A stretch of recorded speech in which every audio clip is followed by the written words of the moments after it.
Je m'appelle Moussa Senapsa et je suis sur le Vrai Mag avec Mamo.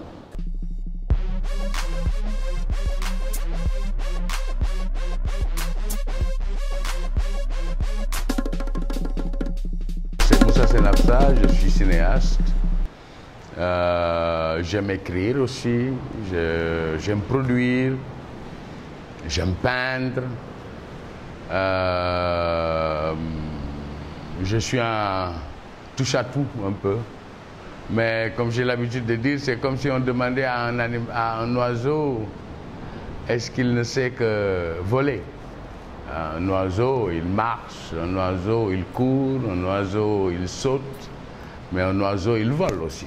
Mais c'est pas voler, sa nature est voler, mais il peut faire autre chose. Donc c'est un peu comme ça que je peux résumer le tout. Donc j'ai une passion pour le récit, c'est ça. C'est un travail sur le récit. Récit graphique, récit littéraire, récit cinématographique, théâtral. J'ai débuté au théâtre et j'ai fait ma première pièce de théâtre en 1994. J'ai écrit un opéra qui s'appelait La Légende de Rouba, qui a été monté au théâtre, d'abord au Centre culturel français, après, au Théâtre national Daniel Sorano. Après, on est parti au premier Maza d'Abidjan avec ça. Donc, le théâtre ne me quitte pas, parce que je suis un passionné de théâtre. J'aime écrire aussi pour cette petite et belle muse. J'ai fait mon premier film en 89 à Paris, qui s'appelle Le Prix du Mensonge, qui m'a valu un court-métrage de 18 minutes, mais qui a été tellement bien accueilli sur le plan international que tout le monde me demandait c'est quoi ton prochain film. Et c'est comme ça que j'arrête pas de tourner depuis 89. Depuis 88, parce que je l'ai tourné en 87, je l'ai monté en 88, donc je l'ai monté à Carthage. On a eu le Tanit à Carthage en 88. Et puis, depuis lors, j'arrête pas de tourner. Depuis lors, donc, j'ai fait Tuissa Popengil, j'ai fait Yalayana, j'ai fait Madame Brouette, Tableau Ferraille, Teranga Blues, j'ai fait Ngoyan, j'ai fait Blues pour une diva, qui est consacré à Aminata Fall. J'ai fait Djef Djel, qui est un documentaire sur la confrérie Baye Fall. J'ai fait Yolé, qui est un de mes films que j'aime le plus en termes documentaires, parce que c'est un sujet assez fort qui a été présenté à ITFA, à Amsterdam, dans la catégorie des Masters. Quoi d'autre? Puis là, je viens de terminer mon nouveau film qui s'appelle Khalé, dont je ne vous dirai pas plus. C'est le dernier né. C'est le dernier né qui est bouclé, terminé, paqueté, fini. Voilà, sinon je vis ici à Popenguine avec mon frère, avec des amis, mes petits-neveux, mes petits-enfants. Ma femme est à Thiès, donc moi je suis en solitaire ici. Mais je suis un éclectique, je ne suis pas capable de rester en place. Je ne suis pas capable de faire une seule chose, parce que je m'ennuie vite quand je fais une seule chose. Je m'attache aux choses parce que je fais d'autres choses à côté qui montrent l'importance de cette chose-là. J'aime peindre parce que ça me permet d'être absent avec moi-même. Je suis absent avec moi-même. Je n'ai pas de référence. Quand je peins, je ne sais pas où je vais. Je ne sais pas comment je commence. Je ne sais pas. Donc c'est une découverte de moi-même. Je dis souvent que je peins pour me guérir. Je ne peins pas pour vendre. Non, je me peins pour me guérir. J'écris comme pour me guérir. Je fais des films pour me guérir, pour me retrouver, pour trouver des choses de moi qui me sont peut-être étrangères, parce que je ne peux pas mettre un doigt dessus. La création me permet de mettre mon doigt dessus, de me dire, ah tiens, ça tu es dans un univers d'une cosmogonie, comme par exemple là, quand je peins cette tête blanche là, avec ses cornes, c'est un univers cosmogonique, du sacrifice, du rite, de l'évocation, de la pureté, de plein de choses qui sont des choses qui nous sont tellement propres que peut-être au cinéma tu ne peux pas le sortir comme ça, mais à la peinture tu peux, parce que tu peux toucher des petits détails qui ne sont pas perceptibles au cinéma, à moins que ça ne soit un œil bien avisé et bien aiguisé. Et comme ça, je dis, chaque art bitume l'autre art. Hein? Chaque art nourrit l'autre. Chaque art donne de la vie à l'autre. Et comme ça, je tourne du matin au soir. Je suis entre la machine pour écrire, la peinture, les enfants, la contemplation. Je suis un rêveur, un grand rêveur. Un cinéma en effervescence, je dirais, mais où la notion de récit n'est pas développée. Parce que j'ai l'impression que beaucoup font les mêmes films sans s'en rendre compte. Font les mêmes films. Avec cette chronologie des 3 actes. Que ça, c'est une théorie totalement occidentale. Hein.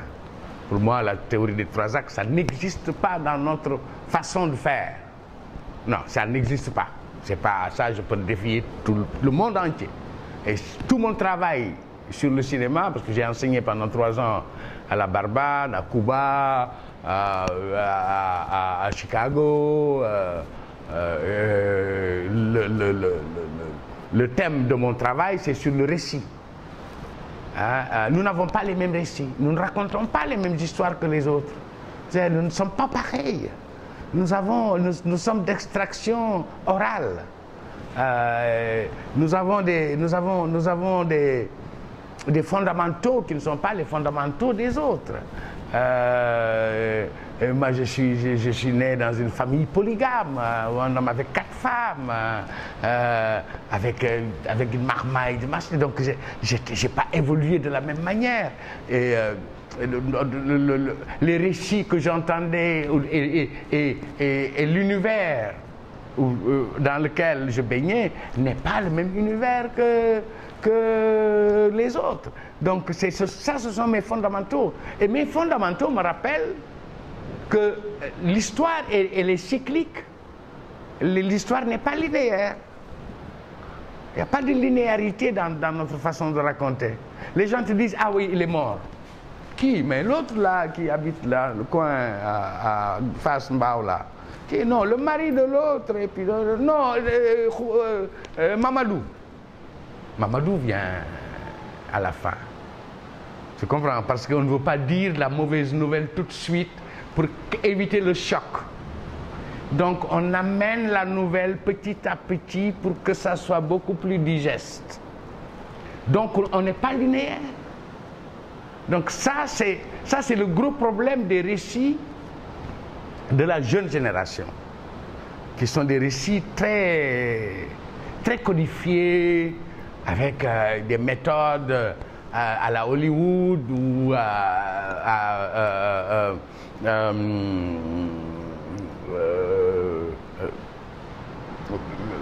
d'Aristote. C'est la théorie d'Aristote sur les 3 actes, qu'on bassine les gosses. On leur bassine ça, mais dans toutes les petites écoles, les écoles ou les séminaires ou les workshops, les gars, ils formatent.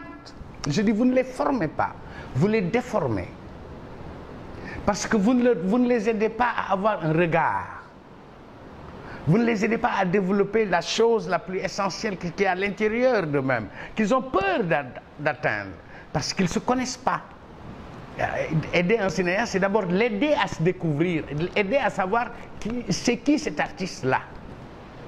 Aider à le pousser dans ses propres directions où il a peur parfois, mais tu le rassures. Hein? Tu le nourris, tu le fais lire, tu lui donnes des références, tu lui parles de lui-même. Tu sais, c'est un travail de corps à corps. En tout cas, moi, je travaille comme ça. C'est un travail de corps à corps avec les jeunes pour justement essayer de sortir en eux les choses qui sont les plus enfouies, mais où réside la plus belle des narrations. Les histoires qui commencent par je. En fait, moi, j'ai intervenu un peu comme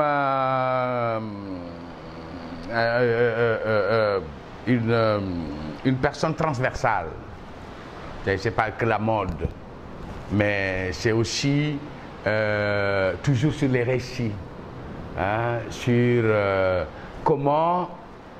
parce que quand tu te lèves le matin et que tu t'habilles, personne ne te demande, t'oblige de porter ça. Tu portes ça. Tu vois, tu peux créer toute forme de peinture. Wagan Gay, ce qu'il fait, et tant d'autres, et d'autres gosses qui font dans le batik, par exemple. Il y a une industrie textile à créer. Il y a... pourtant, il y a un boom économique énorme à trouver dedans. C'est un marché immense. L'habillement. Immense. Mais pourquoi nous ne sommes pas capables de produire assez de belles choses à portée de tout le monde?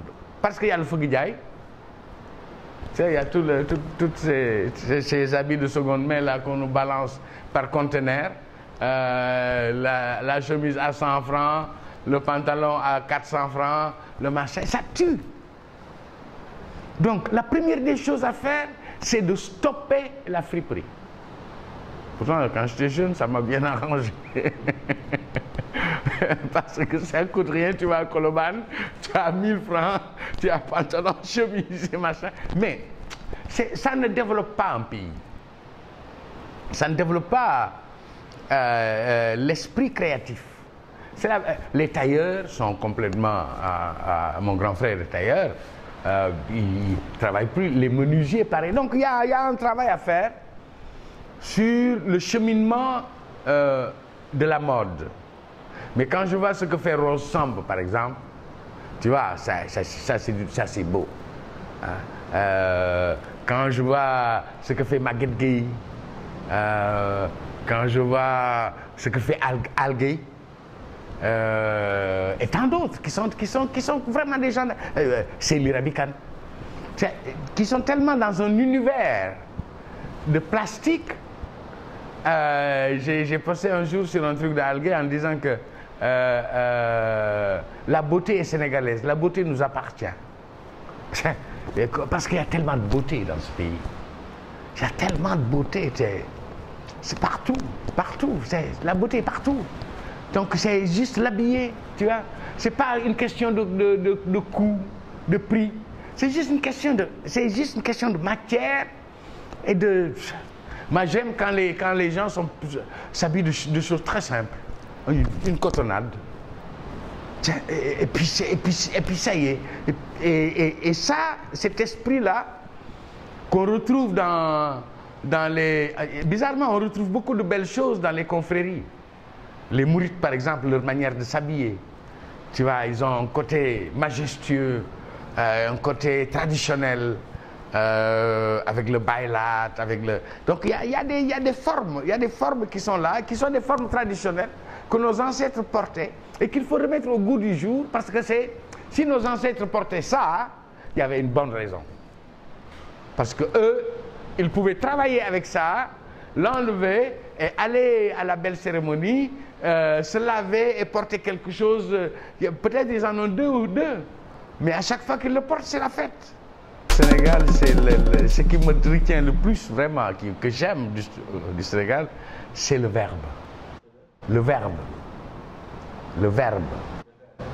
de parler, la façon de se parler, la façon de se connecter. Je suis partout dans le monde. Dès que je vois un Sénégalais, je sais que c'est un Sénégalais. Et je ne sais pas pourquoi je sais que c'est un Sénégalais. Mais il y a quelque chose, c'est typique. C'est un regard, c'est quelque chose.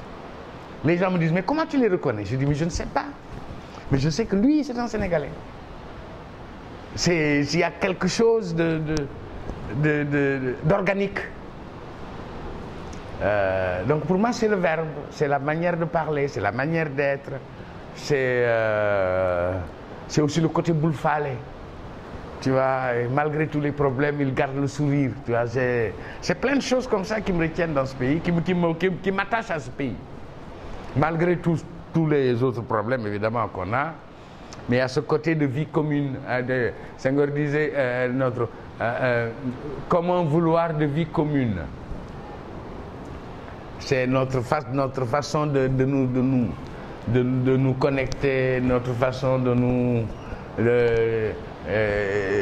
d'être en communauté, de nous parler, de vivre en société. Moi, je vis avec la femme de mon fils, qui n'est pas là, mes 2 petits-enfants, mon petit-neveu comme chauffeur, mon grand frère, mon ami Zoulou qui dort en haut, voilà, et des amis qui passent. Donc, moi, j'ai un esprit très famille, moi. J'aime bien j'ai un esprit de patriarche. J'aime bien cet esprit de patriarche, qui est très sénégalais aussi.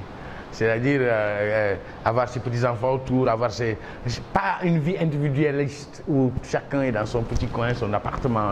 Ça, je ne peux pas vivre ça. Ce serait que le monde leur appartient. Il faut qu'ils saisissent le monde. Il faut qu'ils se prennent en charge, qu'ils se prennent en main. Nous sommes un pays de 17 millions d'habitants. On a de l'or, on a du pétrole, on a du gaz, on a du zircon, on a du phosphate, on a du fer, on a du gaz, on a du pétrole, on a la mer, on a l'eau, on a les terres, on a tout. On a tout. On est plus riche que la France. Nous sommes 10 fois plus riches que la France. Mais comment se fait-il qu'on ne peut pas construire ce pays-là? C'est quoi le problème? Il faut que les jeunes prennent le pouvoir. Ça, je le dis. Prenez le pouvoir, c'est à vous. Parce que nous, on va partir là bientôt. Vous êtes là. Ne laissez pas les autres prendre en otage votre destin. Voilà.